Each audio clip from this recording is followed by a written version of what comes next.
A paz do Senhor Jesus a todos. Nesse dia eu quero compartilhar com os irmãos, com as irmãs, o livro de Gênesis, capítulo de número 3, versículo de número 1.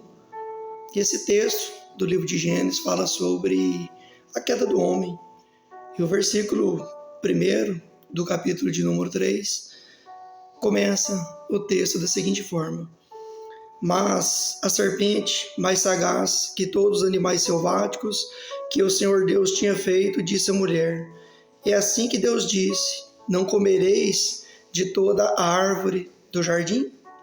Respondeu-lhe a mulher: Do fruto das árvores do jardim podemos comer, mas do fruto da árvore que está no meio do jardim, disse Deus: Dele não comereis, nem tocareis nele, para que não morrais.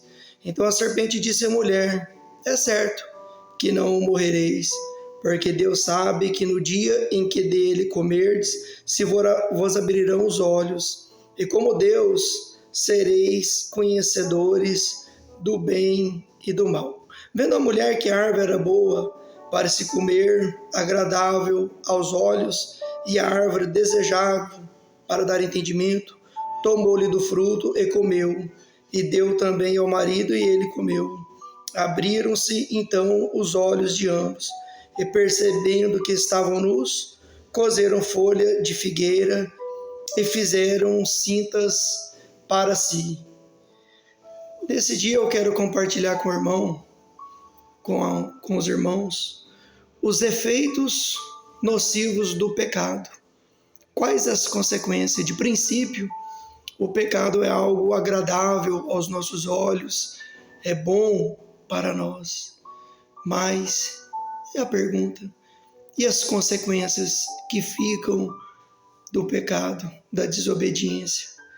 Então, nesse dia eu quero falar sobre os efeitos nocíveis do pecado e quero destacar também 4 pontos em relação ao texto que nós lemos.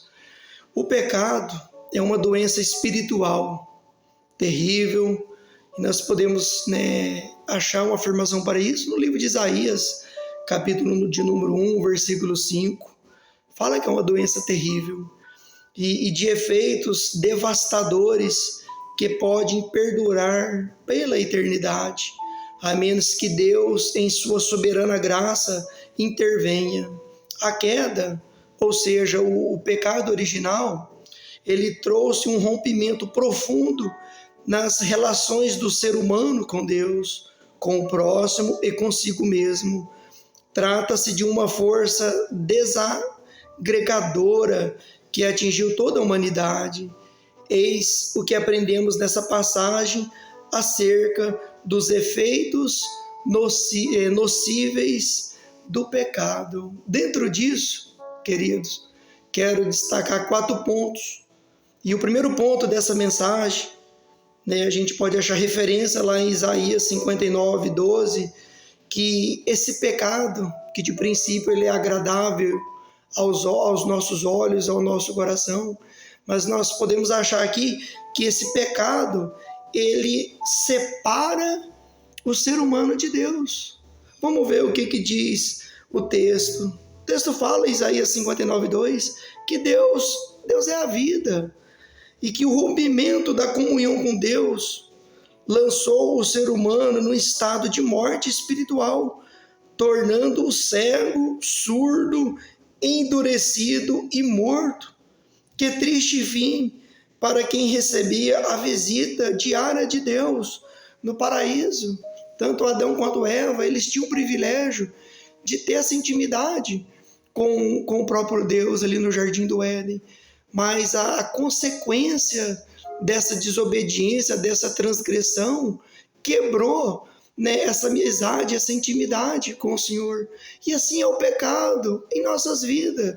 O pecado nos afasta da presença do Senhor Deus. Então, o primeiro ponto aqui, que o pecado, ele separa o ser humano de Deus. E o próprio texto aqui de Gênesis 3 mostra o que aconteceu com Adão e com Eva.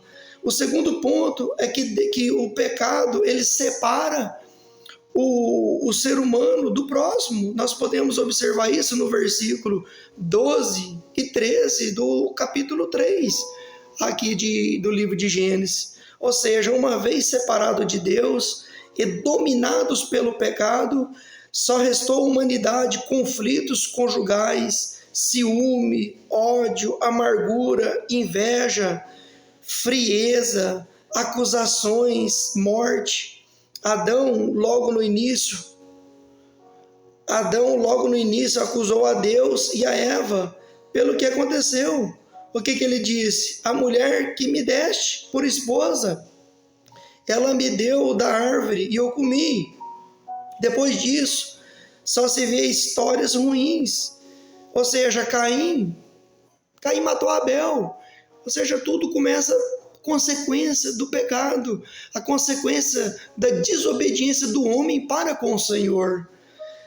Ou seja, Caim, ele matou Abel. Os pastores de Ló contra os de Abraão, Sara versus Agar, Ismael versus Isaac. Ou seja, foi só consequências desagradáveis, ou seja, fruto da desobediência. E nós podemos observar que quando Deus ele procura Adão e fala onde está, o que aconteceu, Adão já culpou Eva, falou, a mulher que tu me deste. E assim são nos dias de hoje, a gente sempre atribui as nossas culpas, as nossas responsabilidades para o próximo. Olha, a mulher que me... Não, a responsabilidade é nossa. Se no nosso casamento, o nosso casamento não está indo bem, o culpado disso é nós. Nós somos o culpado, não devemos atribuir as nossas falhas, a nossa culpa para o nosso cônjuge, para os nossos próximos, para o próximo. A Bíblia fala que por um homem entrou o pecado, que é Adão, o pecado adâmico, mas por Cristo entrou a vida eterna. Por um homem entrou a morte, mas por Cristo entrou a vida eterna. E entrou a salvação, olha que coisa linda. Mas o pecado, ele é devastador na vida do ser humano. Então por isso que constantemente, diariamente nós temos que estar buscando a Deus, assim como o profeta Isaías diz, buscai enquanto se pode achar, invocar enquanto ele está por perto.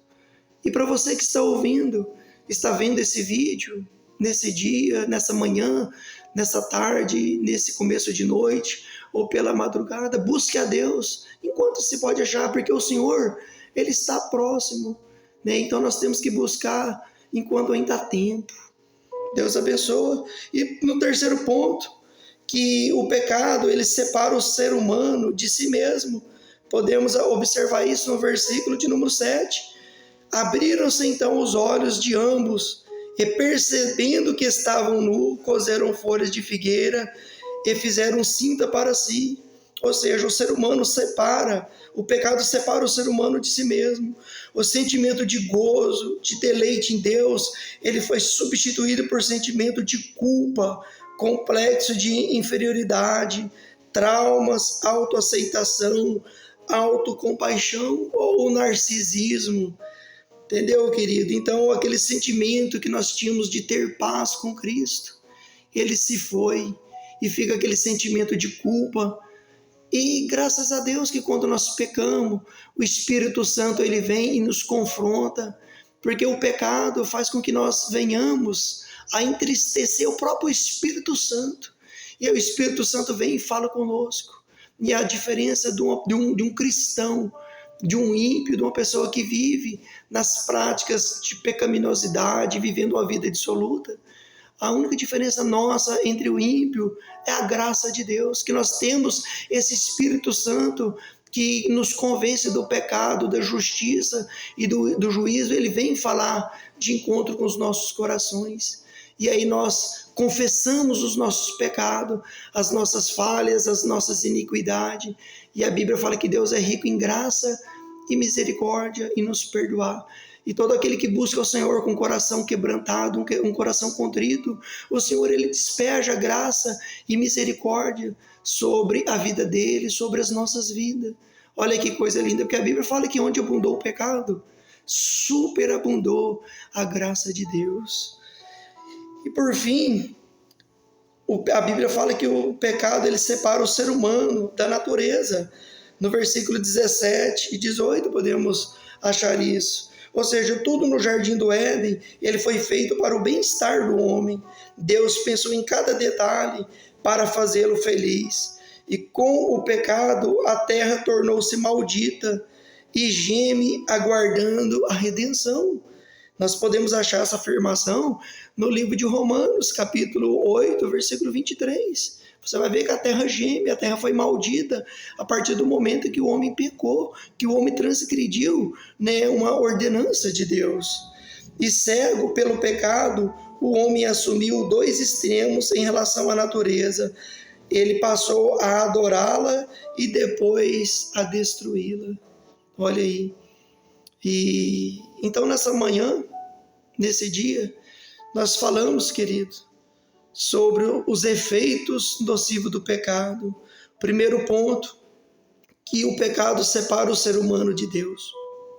Não esqueça desses 4 pontos que eu citei nesse dia. Que o pecado separa o ser humano de Deus. Que o pecado ele separa o ser humano do seu próximo. Terceiro ponto é que ele separa o ser humano de si mesmo. E o quarto ponto é que ele separa o ser humano da natureza do Senhor. E sendo assim, a conclusão é óbvia. O pecado não compensa. Fuja dele e de seus efeitos devastadores. Corra para os braços do Deus Santo, do Deus Justo. Se você está ouvindo esse vídeo e chegou até aqui, é porque você está vivo pela graça e pela misericórdia. Então, nesse dia, eu aconselho os irmãos, né, resistir ao diabo, né, e ele fugirá de vós. Fuja da aparência do mal. Busque a Deus de todo o teu coração, de toda a alma, de todo o teu entendimento. Que o Senhor continue abençoando a tua vida, a tua casa, teu casamento, teu trabalho, e onde você pôr a planta dos vossos pés. Continue sempre buscando ao Senhor de todo o teu coração. E essa mensagem finaliza por aqui, mais uma oportunidade. Se assim o Senhor permitir, semana que vem estarei fazendo mais uma para a honra e glória do Senhor Jesus. Deus abençoe cada um. Em nome de Jesus. A paz do Senhor.